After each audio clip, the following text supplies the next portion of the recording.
بسم اللہ الرحمن الرحیم۔ قرآن مجید کو ماننے اور پڑھنے کے بعد تیسرا حق یہ ہے کہ اسے سمجھا جائے۔ ظاہر ہے کہ کلام الہی نازل ہی اسی لیے ہوا ہے اور اس پر ایمان کا لازمی تقاضا یہ ہے کہ اس کا فہم حاصل کیا جائے۔ بغیر فہم کے تلاوت کا جواز ایسے لوگوں کے لیے تو ہے جو پڑھنے لکھنے سے بالکل محروم رہ گئے ہوں اور اب تعلیم کی عمر سے بھی گزر چکے ہوں۔ ایسے لوگ اگر ٹوٹے پھوٹے طرز پر تلاوت کر لیں تو بھی بہت غنیمت ہے اور اس کا ثواب انہیں ضرور ملے گا، بلکہ ایک ایسا ان پڑھ شخص جو ناظرہ بھی نہ پڑھ سکتا ہو اور اب اس کے لیے اس کا سیکھنا بھی ممکن نہ ہو، اگر اس یقین کے ساتھ کہ قرآن پاک اللہ کا کلام ہے اسے کھول کر بیٹھتا ہے اور محبت اور عقیدت اور احترام تعظیم کے ساتھ اس کی سطور پر انگلی پھیرتا رہتا ہے تو اس کے لیے اس کا یہ عمل بھی یقیناً موجب ثواب اور برکت ہوگا۔ لیکن پڑھے لکھے لوگ جنہوں نے تعلیم پر زندگیوں کا اچھا بھلا عرصہ گزار دیا اور دنیا کے بہت سے علوم حاصل کیے، مادری ہی نہیں غیر ملکی زبانیں بھی سیکھی ہوں، اگر قرآن مجید کو بغیر سمجھے پڑھیں تو عین ممکن ہے کہ وہ قرآن پاک کی گردانے جائیں۔ پھر فہم اور قرآن کوئی سادہ اور بسط شے نہیں بلکہ اس کے بے شمار مدارس مرتب ہیں اور ہر انسان علم کے اس اتھاہ اور ناپیدا کنار سمندر سے اپنی فطرت، استاد، ذہنی ساخت، طبیعت کی ابتدا، پھر اپنی صحیح جدوجہد، محنت، مشقت اور تحقیق جستجو کے مطالبے کا حصہ پا سکتا ہے۔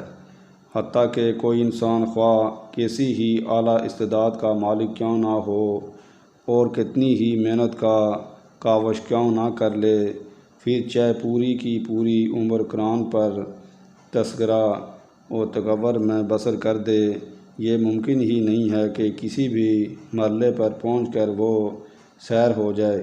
اور یہ محض ہیں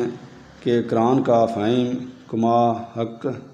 اسے حاصل ہو گیا ہے، اس لیے کہ خود صادق اور مقدس علیہ الصلاۃ والسلام نے قرآن کے بارے میں فرمایا ہے کہ یہ ایک ایسا خزانہ ہے کہ اس کے عجائبات کبھی ختم نہ ہوں گے، جس پر غور و فکر سے انسان کبھی فارغ نہ ہو سکے گا۔ پس چاہیے کہ صحابہ عزم اور ہمت اور ارباب حوصلہ اور امنگ اس میدان کو اپنے حوصلوں اور امنگوں کی اماجہ بنائیں اور اس پر ایک دوسرے سے آگے نکلنے کی کوشش کریں۔ سمجھ کے لیے یوں تو قرآن مجید سے فہم اور فکر، عقل اور فقہ کے قائل کے تمام ہی الفاظ استعمال کیے ہیں، لیکن عجیب بات یہ ہے کہ فہم القرآن کے لیے وسیع ترین اصطلاح جو قرآن میں سب سے زیادہ استعمال ہوئی ہے وہ ذکر تذکرہ کر لی ہے، چنانچہ خود قرآن اپنے آپ کو جا بجا ذکر و ذکری اور تذکرہ کے الفاظ سے تعبیر کرتا ہے۔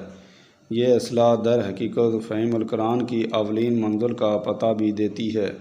اس کی اصل غرابت اور حقیقی مقصود کا سراغ بھی اس سے ملتا ہے، ساتھ ہی اس سے اس حقیقت کی طرف بھی رہنمائی ہوتی ہے کہ تعلیمات قرآنی نفس انسانی کے لیے کوئی اجنبی چیز نہیں ہیں،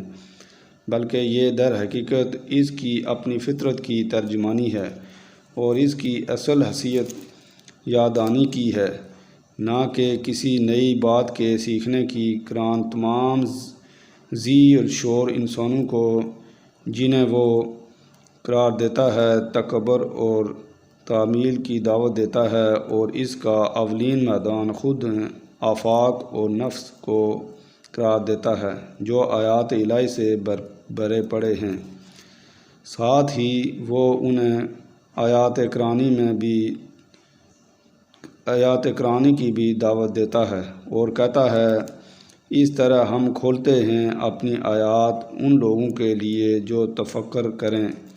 اور فرمایا اور اتارا ہم نے تم پر ذکر کہ تم جو کچھ لوگوں کے لیے اتارا گیا ہے اس کی وضاحت کرو تاکہ وہ تفکر کریں۔ اس طرح سورۃ البقرہ میں ارشاد فرمایا ہے کہ اس طرح اللہ اپنی آیات کی وضاحت فرماتا ہے تاکہ تم تعمیل کر سکو، اور ہم نے اسے قرآن عربی بنا کر اتارا تاکہ تم اسے سمجھ سکو۔ ہم نے آسان بنا دیا ہے قرآن کو ذکر کے لیے، تو ہے کوئی یاد دہانی سے فائدہ اٹھانے والا۔ ہر انسان پر حجت قائم کر دی ہے کہ خواہ وہ کتنی ہی کم اور کیسی ہی معمولی استعداد کا حامل کیوں نہ ہو، فلسفہ اور منطق اور علوم فنون سے کتنا ہی زیادہ زبان اور ادب کی نزاکتوں اور پیچیدگیوں سے کتنا ہی واقف کیوں نہ ہو، وہ قرآن سے تذکرہ کر سکتا ہے، بشرطے کہ اس کی سلیم اور فطرت صحیح ہو اور ان میں ٹیڑھا اور گنجی راہ نہ پا چکی ہو، اور وہ قرآن کو پڑھتے ہوئے اس کا ایک سادہ مفہوم